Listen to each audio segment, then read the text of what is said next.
रावलपिंडी पाकिस्तान में एक prisoner of war camp था जहां 1971 के इंडिया-पाकिस्तान वॉर के बाद 12 इंडियन एयरफोर्स पायलट्स को बंदी बनाकर रखा गया था।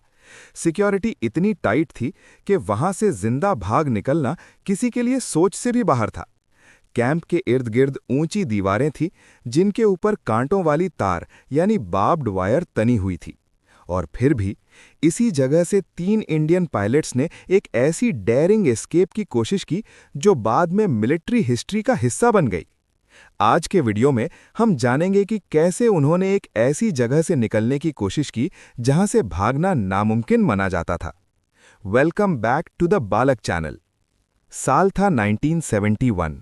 पूरा इंडियन सबकॉन्टिनेंट एक जबरदस्त जंग की लपेट में था, Indo Pakistani war of 1971।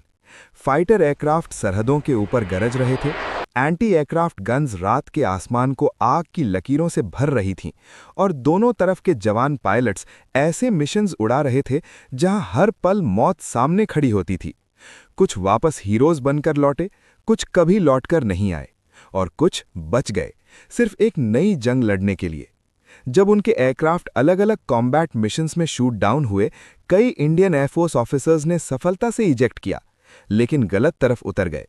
Pakistani forces ने उन्हें पकड़ लिया, गार्ड के साथ ले जाया गया, पूछताछ हुई और आखिरकार उन्हें रावलपिंडी के पास एक हाई सिक्योरिटी POW फैसिलिटी में रख दिया गया। उनमें से 3 नाम बाद में एक बोल्डेस्ट एस्केप अटेम्प्ट की कहानी का हिस्सा बने: दिलीप परुलकर, MS ग्रेवाल और हरीश सिंह जी।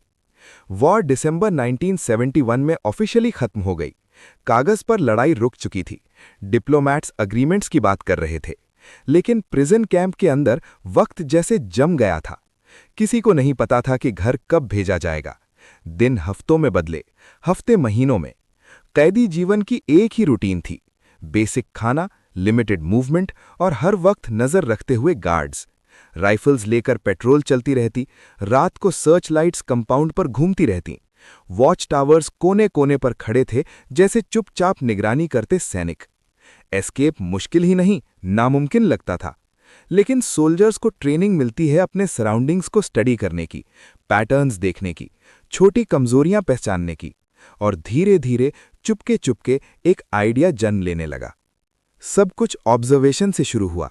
गार्ड्स की ड्यूटी रोटेशन, कौन सी जगह लाइट कम पड़ती है, पेट्रोल को वापस आने में कितना वक्त लगता है, किस दीवार पर मौसम का असर दिखता है, यार्ड का कौन सा हिस्सा रात को सबसे कम विजिबल रहता है। वो कभी जोर से बात नहीं करते थे, कभी ग्रुप में प्लान नहीं बनाते थे, सिर्फ धीमी आवाज में, कैजुअल वॉक्स के दौरान या हल्की सी जेस्चर्स से। ट्रस्ट सबसे बड़ा वेपन था। एक गलती का मतलब हो सकता था सॉलिटरी कन्फाइनमेंट या उससे भी बुरा। उन्हें दीवार के पार का रास्ता चाहिए था। बार्ब्ड वायर क्रॉस करना सुसाइड होता, ब्राइब देना नामुमकिन, डिस्गाइज से आउटर पेरिमीटर पार करना मुश्किल। बचा सिर्फ एक रास्ता: नीचे। बाउंड्री वॉल के एक कमजोर हिस्से के पास जमीन उनका फोकस बनी। मिट्टी सख्त थी, जम चुकी थी। कोई प्रॉपर टूल्स नहीं थे, सिर्फ डिटर्मिनेशन और वक्त। छोटे मेटल के टुकड़े, इम्प्रोवाइज्ड टूल्स और एक दफा तो सिर्फ स्पून तक का यूज करके उन्होंने धीरे धीरे मिट्टी ढीली करनी शुरू की। काम बहुत स्लो था। हर मुट्ठी मिट्टी छुपानी पड़ती थी।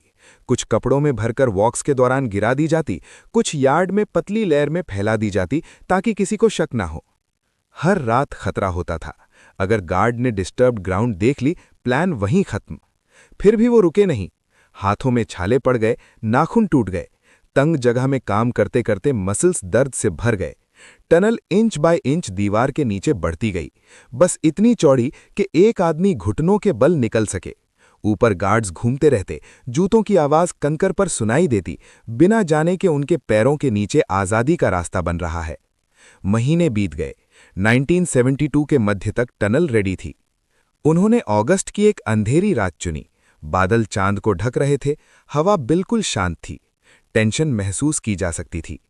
एक एक करके वो डिग साइट तक पहुंचे। दिल इतनी जोर से धड़क रहा था जैसे पूरा कैंप सुन लेगा।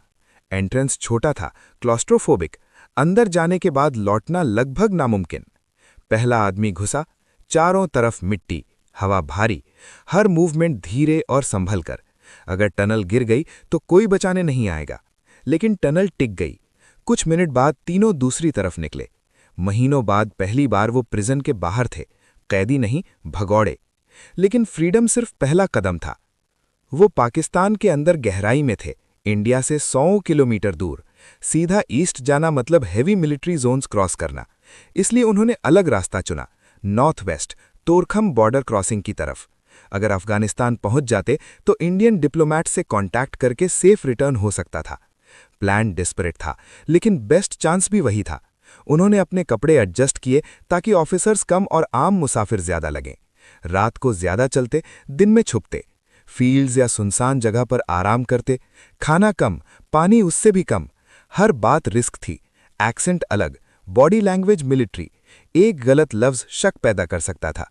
जब मजबूरी होती तो लोकल ट्रांसपोर्ट लेते, सिर झुकाकर, कम बोलते।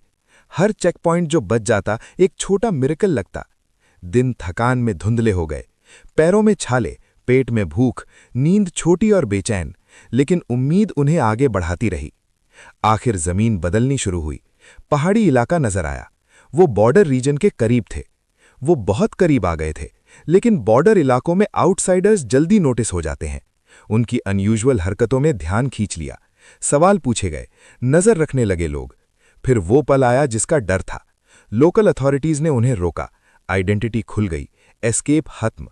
वो अफगानिस्तान से सिर्फ कुछ किलोमीटर दूर थे। महीनों की डिगिंग, इतनी लंबी खतरनाक जर्नी, और आज़ादी बस हाथ लगने ही वाली थी। उन्हें वापस कस्टडी में भेज दिया गया। दिल पर क्या बीती होगी सोचा जा सकता है। 1972 के बाद डिप्लोमैटिक अग्रीमेंट्स हुए और पीओडब्ल्यूज का एक्सचेंज हुआ। जब वो आखिरकार इंडिया वापस आए तो किसी सीक्रेट क्रॉसिंग से नहीं, ऑफिशियल एक्सचेंज से। लेकिन साथ लौटे एक कहानी के साथ जो लेजेंड बन गई। पेशेंस, करेज, प्लानिंग और आज़ादी की इच्छा की कहानी। वॉर स्टोरीज अक्सर बैटल्स पर फोकस करती हैं, लेकिन कभी-कभी सबसे बड़ी कहानियां खामोशी में होती हैं।